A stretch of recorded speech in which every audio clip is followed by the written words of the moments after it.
तर नमस्कार पब्लिक, माझं नाव आहे भरत जाधव आणि आपला हे ब्लॉग डे 11वा. तर आपण खाली गेले होतो बाजार करण्यासाठी, बाजार नाही भाजीपाला आणण्यासाठी. तर आपण फ्रेश असा भाजीपाला आणलेला आहे आणि आता आपण चाललोय आपल्या रूमकडे. तुम्ही बघू शकताय आपल्याला कधी काम आलेला आहे. आज आपण उठलो होतो थोडं लेट म्हणून आपण आजचा ब्लॉग शूट करू राहिले आपण भाजीपाल्यानुसार. तर तुम्हाला पण असे आपले ब्लॉग बघायचे असतील तर आपल्याला जास्तीत जास्त व्हिडिओ आपल्याला शेअर करा. आपण बघू नेक्स्ट व्हिडिओमध्ये काय आपण ॲडजस्टमेंट करतोय व्हिडिओसाठी. इथं वरती येत आहेत आपल्याला खूप जास्त जाऊन लागते.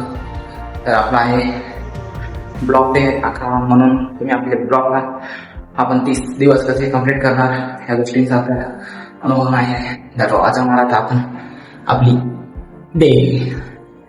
तर अशा प्रकारे बेल वाजवलेली आहे. तर आता 5 मिनिटानंतर तर अशा प्रकारे आपण भाजीपाला आणलेला आहे. औरत का चक्कर बाबू भैया, औरत का चक्कर बहुत बेकार होता है. लगेच आपला ब्लॉग लगेच शूट होऊन जातो नाही. तर आता आपण आलेला आहे रूमवर भाजीपाला घेऊन.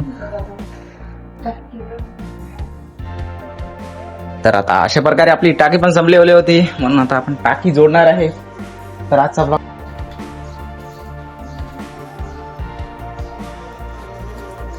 आज करावं लागेल तिला मदत म्हणून आपण तिला थोडीशी मदत करणार आहे. आज आम्ही दोन्ही भावडे पण थोडं लेट उठलो होतो म्हणून तिला करावं लागेल मदत. आणि हे दूध हे बापरे इसका क्या करे.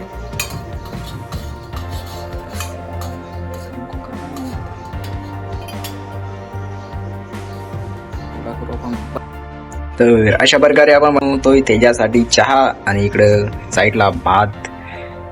गॅस थोडं कमी करायचंय, इकडे पण थोडस कमी करायचंय.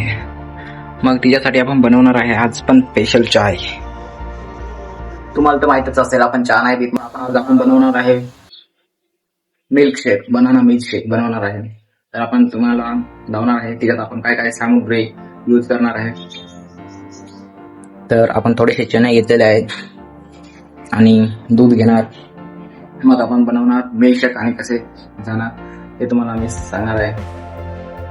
तर अशा प्रकारे चण्याची झालेली आहे पावडर आणि तिच्यात आपण टाकणार थोडेसे गूळ म्हणून टेस्ट येण्यासाठी. तर अशा प्रकारे आपण गूळ टाकलेला आहे ते पण आता आपण ग्राइंड करून घेणार आणि मग दूध टाकणार आणि मग त्याच्यासोबत एक केळ घेणार. तर अशा प्रकारे झालेले आपल्याला हे मिक्सरमध्ये ग्राइंड तयार बनाना मिल्कशेक ते आपण आता टेस्ट करणार आहे. तर अशा प्रकारे ग्लासमध्ये वतून घ्यायचं आहे. वतल्यानंतर मग पुढे तुम्हाला दावतो जेसेस बनाना मिल्कशेक. भाई साहब कुछ ज्यादा नहीं हो गया, मतलब कुछ भी. तर अशा प्रकारे झालेलं आहे आपले बनाना शेक रेडी. तर आपण ते टेस्ट करणार आहे आणि मग तुम्हाला सांगणार आहे कसं झालंय ते.